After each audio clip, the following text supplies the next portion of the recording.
Hey everybody, thank you for joining me today. So today's video, we're gonna play because I have not really a technique, but it's a product that I want to play with, and there's a couple of things you can do with it. So I pulled out the Distress crayons. I've never really played with these things. I only have a few, like this is literally all I have because it was like sort of like why get one more thing, right? Because there's just so much stuff out there.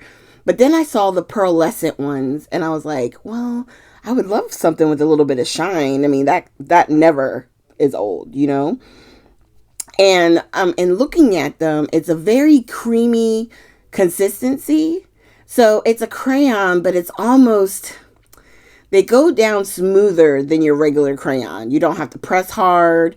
It's definitely more of a almost like a foundation creaminess. It's really interesting. Because if you put it down and wait too long, it'll dry. And the only way to get the color to move is to use water. So we're going to try a couple of different things. I did go on YouTube myself and I looked at Tim Holtz using it. And I also saw Tiffany Solario using it. So I'm just going to show you a few things that I kind of saw them do. Okay. One of them being you can just rub it with your finger. You don't want to wait too long. If it's not moving quite enough, you can wet your finger or get like a baby wipe, and that'll help move some of the colors along as well. So I'm just going to grab like 3 out of the 10 here.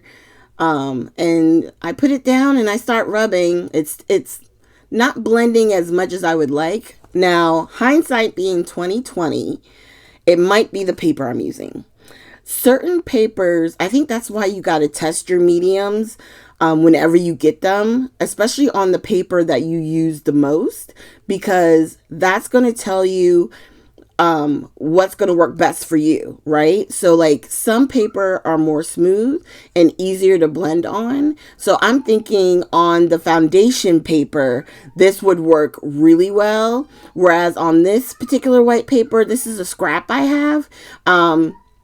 It's not blending as much as I would like it to. Do you know what I mean? So, yeah. So there's that.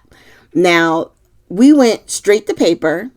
You can see it got better as I went along, especially adding in the water. You get a much more watercolor look, you know. You don't see the line of drawing. But you can also put it on one of your mats, add water, and then you could take a paintbrush and paintbrush it on.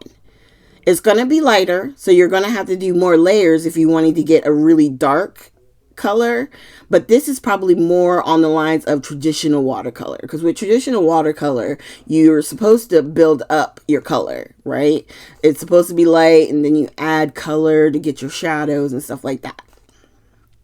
Okay, well, though that was fun, I want to try something else. So I'm just going to color in 3 areas with 3 of the colors. So I'm going to do the blue, sort of like a tealy blue, and then the purple.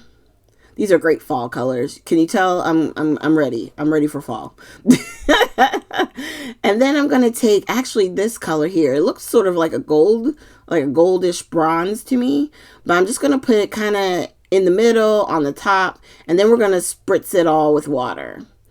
And I'm going to take another scrap piece that I have and kind of just place the paper on there and kind of let the color transition onto our paper, right? So it's giving me very light background, almost like a smooshing technique, but not really, because we're not moving it around. I just literally put it straight down. And then I'm drying it with my heat tool so that once I'm done drying it, I can spray the paper, spray the color again with the water, and still put it face down on top of it and add more color to it. So you can add this in layers as well. This was really fun.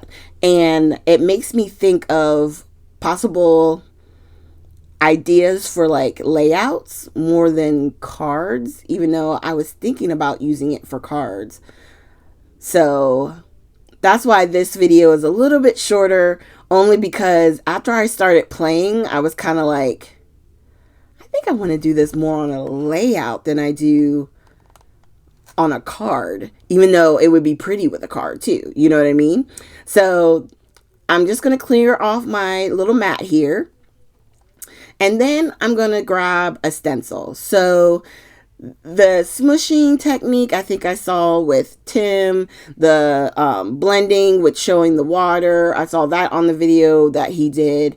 But I saw on Tiffany's video, she did a lot with using stencils. And he did use stencils as well. But you can use it a couple of different ways. You can use a baby wipe, something wet, and draw the color out.